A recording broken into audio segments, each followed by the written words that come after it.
All right, here's the cool thing about Joseph Gordon-Levitt. Yes. In addition to his fine acting abilities, which are chronicled in many movies, including New 50-50, we'll talk about in a second, he has solved the NBA strike. Based on his own website collaborative thing, there's a live event that he's going to be hosting and involved with. We'll get to all that in a second. It sounds really, really cool. This 50-50 is getting really good notices. Yeah, man, everyone loves that movie. I'm really proud of it, too. And you tell me, but that must be a nice thing. I mean, even a lot of movies that everybody loves. I guess that's true, but this one, a lot of my favorite movies, some people love them, and some people don't. Like, even 500 Days of Summer, Inception, like, these are movies I love. Some people really don't like those movies.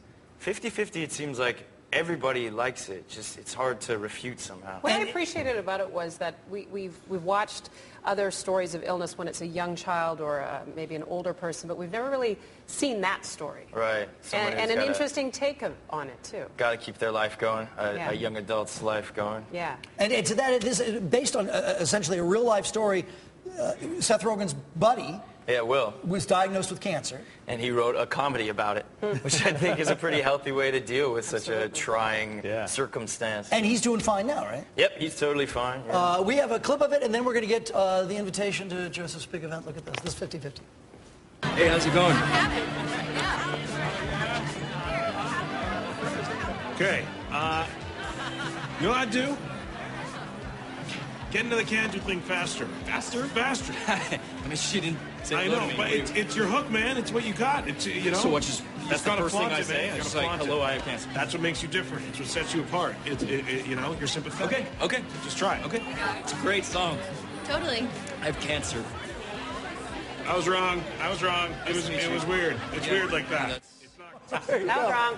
Yeah. And to have Will, who lived this, so deeply involved. Yeah, well, and that's why I think we could be so honest and not be afraid to push and make people laugh sometimes, because we had the guy who went through it, and the truth is that funny things do happen, even in the middle of horrible circumstances.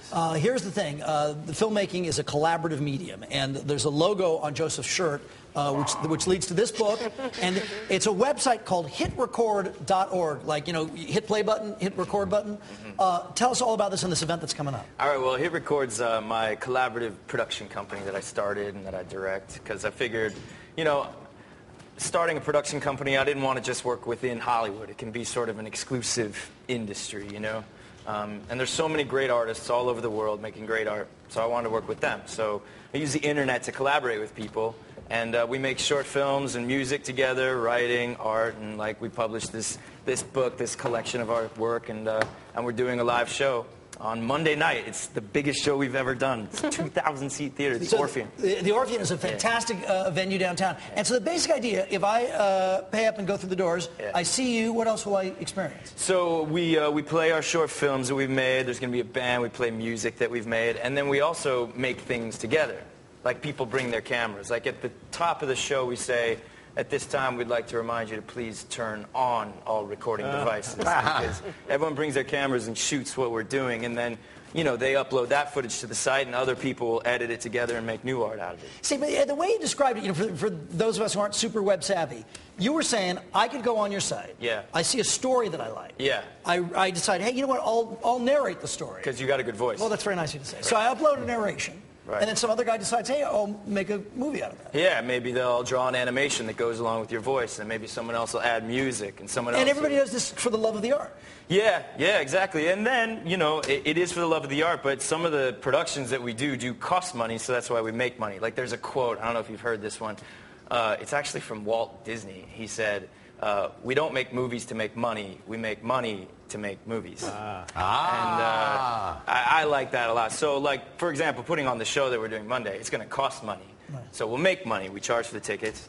And then we split the profits, and half go to all the different contributing artists whose work we're screening and performing on stage, and half goes back into the company. It's the mogul, Joseph Gordon-Levitt, and let's talk about this because people are so interested in it. The mogul, look at you. And Up All Night, because the new Dark Knight, the Christian Bale Batman, Christopher Nolan movie, Christopher Nolan has, here are the actors he likes, and you're one of them. What is that like? He's a really good director, man. I love working with him. He's my kind of guy. And you know what, in fact, he applies to what we were just talking about. I mean, his movies do, granted, make a lot of money, but that's not why he's doing it. He loves movies, man. He loves it. He loves telling a good story, and he loves making big movies. And he knows that it costs money to make a really big movie, so you got to make money. Can I ask you, in Inception, did you, as you were going through it, did you go, we're at level 3 or level 4? How did you, when you were shooting it, how did you know what level you were on? Well, I spent, a fair amount of time reading the script and talking to Chris, and I got the story, Yeah. Knew that, all right, so when I'm dreaming, those guys are inside my dreams, so that when I'm asleep and the van tilts and I go and lose my gravity, then in the hotel, I just... You know what we were going to do? We were going to reenact the walking on the ceiling scene. I love that. But KTLA wouldn't do the insurance. Joseph Gordon-Levitt, the hitRECord Fall Formal, which is a great name for an event, by the way. We're going to dress up. We're going to dress up. Tuxedos. Oh, maybe. 8 p.m. at the Orpheum Theater on Monday. More information, go to laorpheum.com, KTLA.com, big red info button.